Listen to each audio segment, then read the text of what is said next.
All right, everyone, welcome back. Ready for another deep dive? Today we're going to be tackling something pretty interesting, an online article. It's called Unveiling Two Chronicles, a Skeptic's Exploration. Sounds intriguing. Yeah. And instead of the usual, taking it from a purely religious angle, we're going to be looking at it from a historical and critical perspective.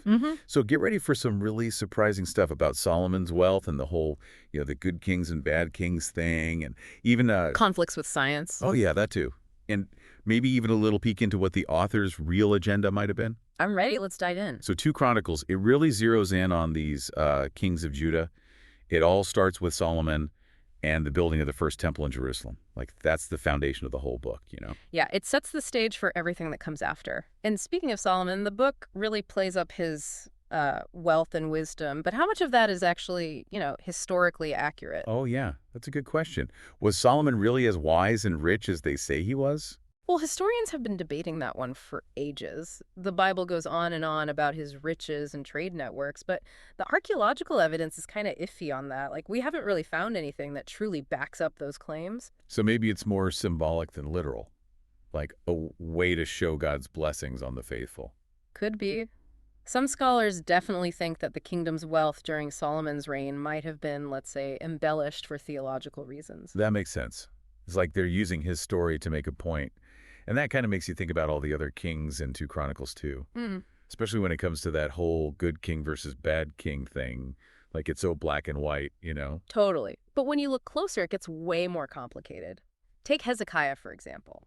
He's always praised for his religious reforms.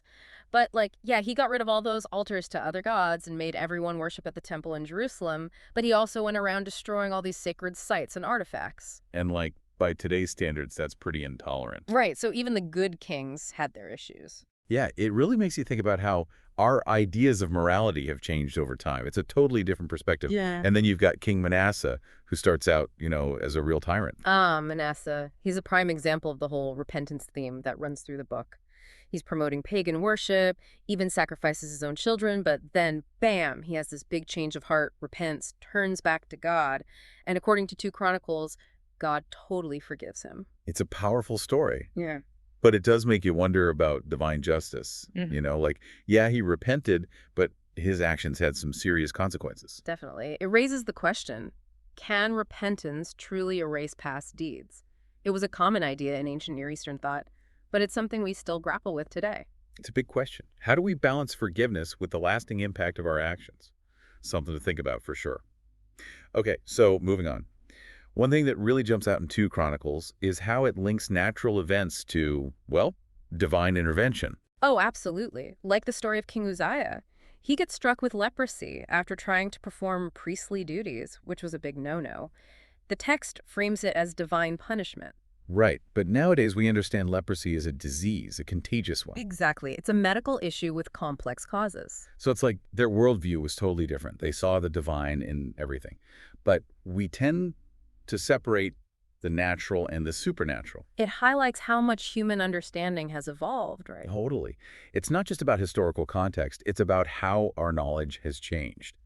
Speaking of different perspectives, we should also consider, the author's potential bias. Oh, for sure.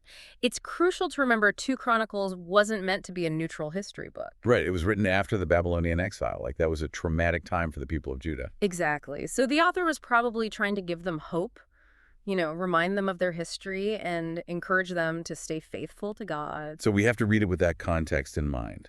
Absolutely. It's like every historical text, especially a religious one, is going to have the author's viewpoint woven in. It's up to us to read it critically and think about the influences behind the narrative. Makes sense. And by understanding that historical context and the author's possible motivations, we get this amazing insight into the beliefs and anxieties of that time. 2 Chronicles becomes more than just a religious text. It's like a window into this specific period of Jewish history. So, yeah, we might not always agree with the perspective, but we can still appreciate what it offers. Yeah. Right? All these fascinating stories and moral dilemmas. For sure. It reminds us that history isn't black and white, and that even these ancient texts can give us new perspectives on who we are and how we see the world.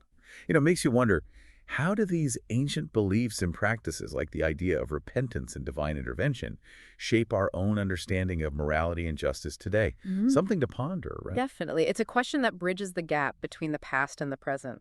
Thanks for joining us on this deep dive, everyone. It's been a fascinating exploration. And hey, until next time, keep questioning, keep exploring, and keep those minds open. See you next time.